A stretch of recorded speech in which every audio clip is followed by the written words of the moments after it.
Well, Shirli, according to footage released by Netanyahu's office, Donald Trump reportedly said to Netanyahu and the president, Isaac Herzog, as he landed, it's a great day, maybe your best day. So we're seeing live pictures there of Donald Trump arriving at the Knesset. Let's take a listen.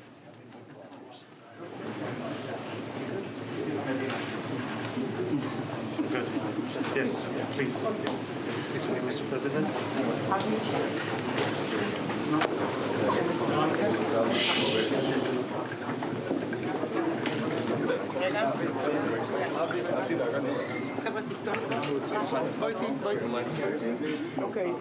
Okay, still.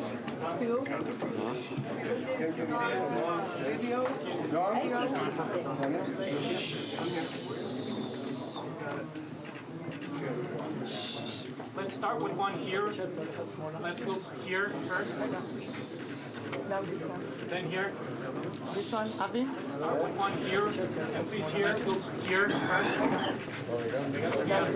Then here. Let's try again. This one, Avi? And please here. Let's try again.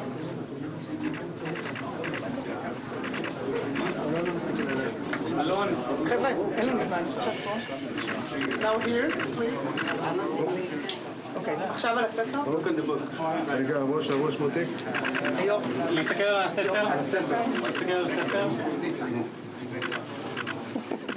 נועם, טיפה את היד לשם. כן? אתה בסדר?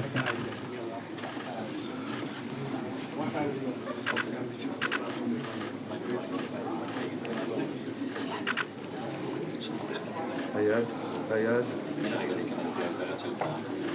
Amen to that. We'll be here and then everyone should fall back. Daniel, okay? I'm perfect. You want to lift things? I'm good. Yes, sir.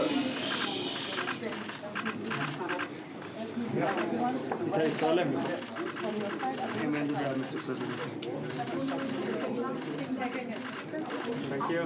If you're just joining us, we're watching live pictures of US President Donald Trump arriving at the Israeli Knesset there. He's written in that book, you can see, this is a great and beautiful day, a new beginning.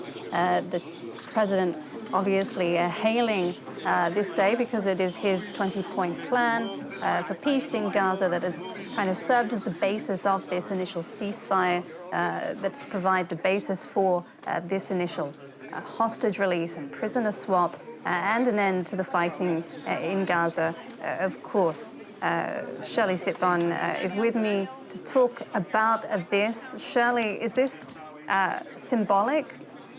Clearly, and you see this marker, pretty unusual. I don't know if it's Donald Trump who chose such a large marker or if he was given one, but yes, definitely stands out. Yes, a historic day. This war, ongoing war for 2 years, perhaps is coming to an end, and you must admit, I mean, everyone says that, yes, the fact that Donald Trump has his methods, his pressure, he was able to force all sides, at least to the ceasefire, which is already a beginning, but trying to continue and use his leverage to push them both into ending this war. And even he sees this even further because he sees peace. He says it's been centuries, so he goes much further. But at least if the ceasefire continues, it would already be a historic day if the violence stops, the deaths stop, and the hostages have been returned, the living ones, if the dead ones are returned as well. It's a historic day anyway, the Palestinian detainees being released, some of them security prisoners, which are deemed as extremely dangerous by the Israelis, but most of them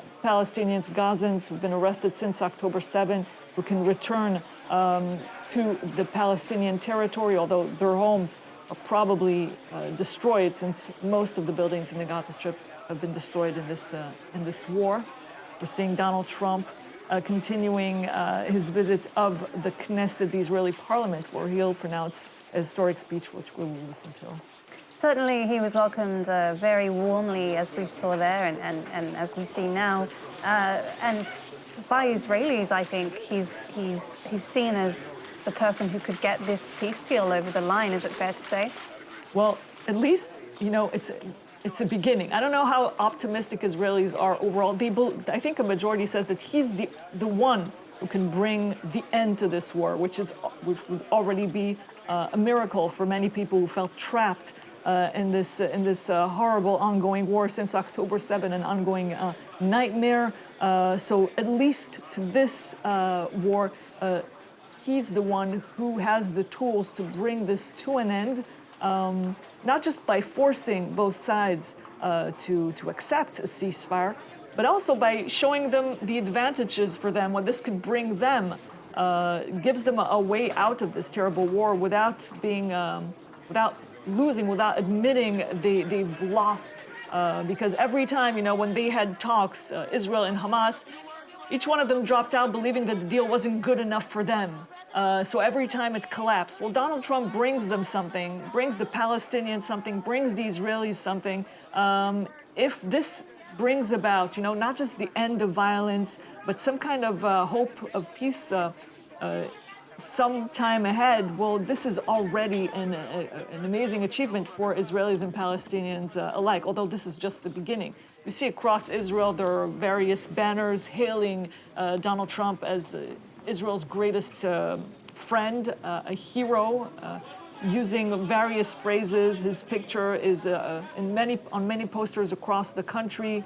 And also his administration saying this can be even asking them to go further. There are some posters saying, well, you should continue this, because basically, without saying it, our government is not doing it. So can you actually bring about normalization with other countries in the region? Could you bring us a future? Could you bring us hope?